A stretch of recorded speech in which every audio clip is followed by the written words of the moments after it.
गरीब सास की 5 बहू का घास का साड़ी घर।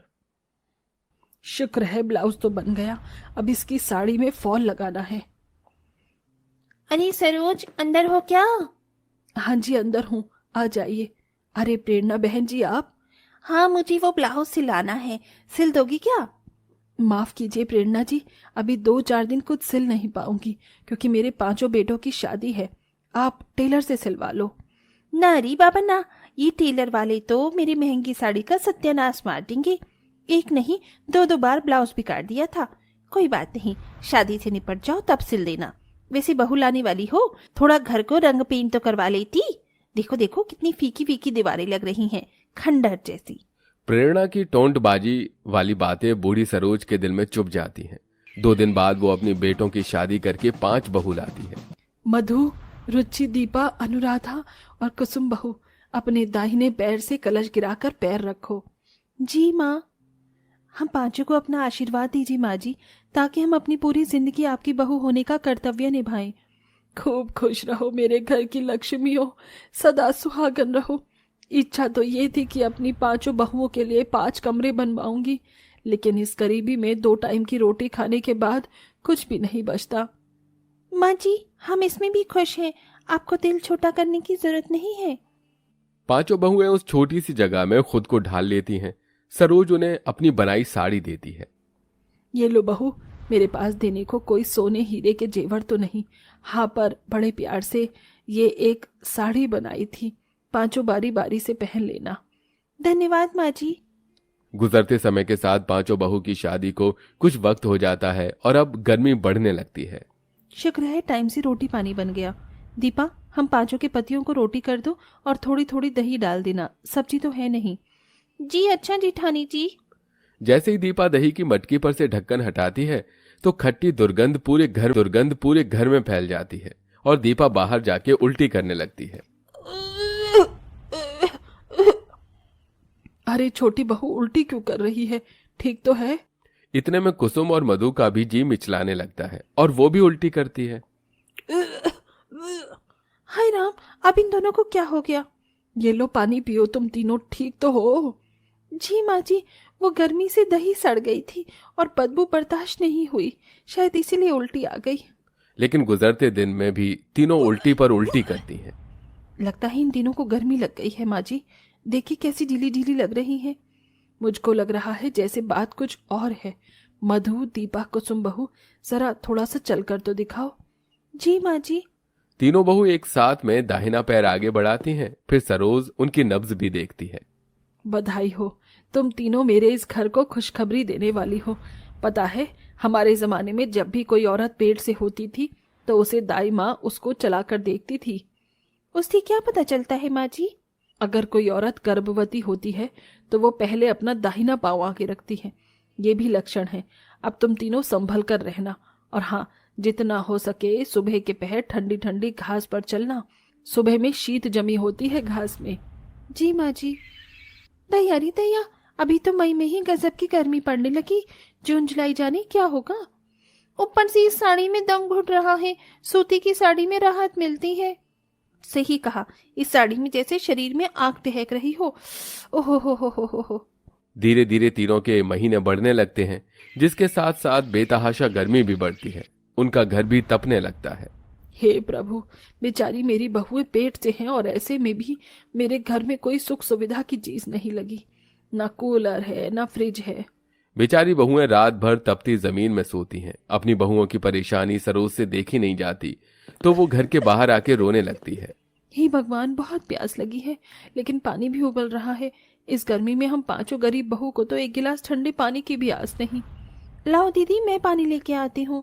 नहीं बहू, तुम 5 घर में ही रहो, बाहर बहुत लू चल रही है और धूप भी है, मैं लाती हूँ पानी। अगले दिन बेचारी बूढ़ी सास नदी पर आकर पानी भरती है। हाय हाय हाय, पाँव कितने जल रहे हैं। अभी तो घर भी दूर पड़ा है, थोड़ी देर इस पेड़ की छांव में घास पर बैठ जाती हूँ। घास में बैठकर सरोज सोचने लगती है। उसकी बूढ़ी आंखों के आगे बार बार उसकी 5 बहुओं का गर्मी से परेशान चेहरा आता है। बेचारी मेरी बहुएं फटी पुरानी साड़ी पहनती हैं, काश कि मैं उनके लिए साड़ी बनाती। काफी देर हो गई, अब मुझे घर जाना चाहिए। तभी रास्ते के बीचों बीच उसे गाय गर्मी से बेहाल दिखती है, जो कि जोर जोर से हाँफ भी रही थी। हे प्रभु, इस गर्मी ने तो इस बेचारी बेजुबान जानवर की भी क्या से क्या हालत कर दी। लगता है ये प्यासी है। ये लो पानी पियो। बूढ़ी सरोज उस गाय को तब तक मटका भर भर के पानी पिलाती है जब तक उसकी प्यास नहीं बुझती। फिर उसे प्यार से सहलाकर घर आ जाती है। वो गाय भी उसके पीछे पीछे आ जाती है। अरे ये घर के बाहर गाय किसकी बैठी है? तू यहाँ तक आ गई? अरे बहू, ये मुझको बीच रास्ते में अधमरी मिली थी। प्यासी थी तो पानी पिला दिया। कोई नहीं, हम इसे रख लेते हैं। एक दो रोटी ही खाएगी, अपने हिस्से में से डाल ही देंगे। सरोज अब रोज उस गाय को खिलाने के लिए जंगल से हरी हरी घास काट कर लाती और उसे खिलाती। अब जैसे बूढ़ी सरोज का उस गाय से अलग नाता बन गया था। मगर एक दिन भयंकर चक्रवाती तूफान आता है, जिससे उनके घर की दीवार गिर जाती है और घर टूटकर तिनका हो जाता है। हे भगवान, अरे इस गर्मी के मौसम ने क्या कम सताया हुआ था कि तू अरे इस गर्मी के मौसम ने क्या कम सताया हुआ था कि तूने अब एक और जुल्म ढा दिया। माँ जी, बहुत लू लग रही है। हाँ, अब तो घर भी नहीं बचा। लगता है हमारा दम ही ना निकल जाए। शुभ शुभ बोलो बहू। पांचों गर्मी से अपना शरीर खुजाने लगती हैं, जिससे हाथ पैरों में जख्म बन जाते हैं। ऐसा बेबसी भरा पल देख उस गरीब सास के दिल पर पहाड़ टूट रहा था। सरोज उन्हें छांव देने के लिए बहुत जतन करती है। 2 दिन गुजर जाते हैं, तभी गाय का खूंटा खोलते हुए वो कहती है, जाओ गौ माता, मुझे क्षमा करना। मैं तुम्हें जाने को कह रही हूँ, लेकिन हमारा अपना ही कोई ठिकाना नहीं। माँ, मैं तुम्हें छोड़कर नहीं जाऊंगी। तुम चिंता मत करो, मैं तुम्हारे सारे दुख दूर कर दूंगी। गाय को बोलते देखकर वो अचंभित होती है। अरे बहू, मैंने सही सुना या मेरे कान बज रहे हैं? ये गाय माता बोल सकती है? हाँ माँ जी, ये बोल सकती हैं, क्योंकि मैं जादुई गाय। मेरी माँ इसी गर्मी में प्यासी मर गई थी, और उस दिन मैं भी मर जाती अगर तुम मुझे पानी नहीं पिलाती। जन्म देने वाली से पालने वाली माँ बड़ी होती है, इसीलिए अब तुम्हारा दुख मेरा दुख है।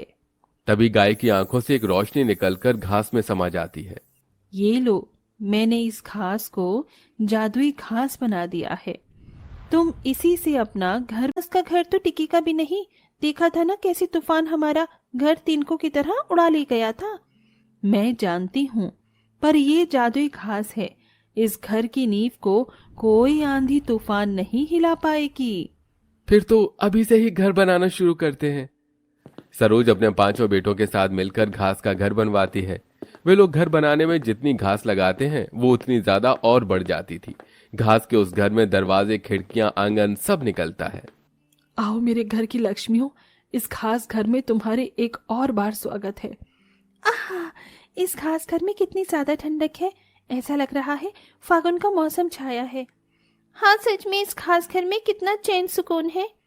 शुक्र है अब हम सबको गर्मी में नहीं मरना पड़ेगा। अपनी बहुओं के साथ बूढ़ी सरोज उस गाय के लिए घास की मड़ई बनाती है।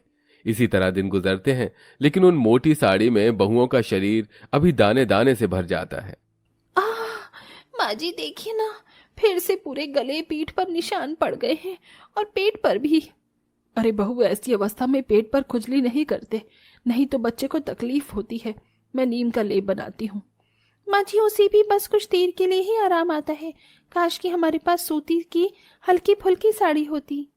बहुओं के दुख की भावना को समझकर सरोज उनके लिए साड़ी बनाने का सोचती है। किस चीज की साड़ी बनाऊं जिससे इनको थोड़ा तो करार आए। बाजार भी छान मार के देख लिया, सूती का कपड़ा कितना महंगा है इस गर्मी में। ऊपर से एक साड़ी में 6 मीटर लगेगा। तभी वो इधर उधर नजर फिराकर अपने घर की घास की दीवारों को देखती है। ये ख्याल मुझे पहले क्यों नहीं सूझा। मैं अपनी 5 बहुओं के लिए क्यों ना घास की साड़ी बनाऊं। सरोज जादुई घास से 5 हल्के बॉर्डर वाली साड़ी सिलकर बहुओं को देती है। अनुराधा बहू, रुचि, दीपा बहू, मधु, कुसुम बहू, ये लो, मैंने तुम लोगों के लिए घास की साड़ी बनाई है। इसमें तुम्हें बहुत राहत मिलेगी, इसे पहन लो। अरे वाह, ऐसी ही साड़ी तो हम ढूंढ रही थी। कितनी हल्की है ये। हाँ, ये साड़ी शरीर पर पहन लो तो पता भी नहीं लगेगा, और गर्मी तो छूमंतर हो जाएगी, इतनी नरम मुलायम जो है। धन्यवाद माँ जी इस तोहफे के लिए। 5 बहू अपनी दर्जी सास की बनाई घास की साड़ी खुश दिल से पहनती हैं, जिसके बाद सबके चेहरों पर राहत भरी मुस्कुराहट साफ झलक रही थी। और अब वैसे ही सभी के लिए सरोज के पास गर्मी के सीजन में घास की साड़ी बनाने के ऑर्डर का ढेर लग जाता है।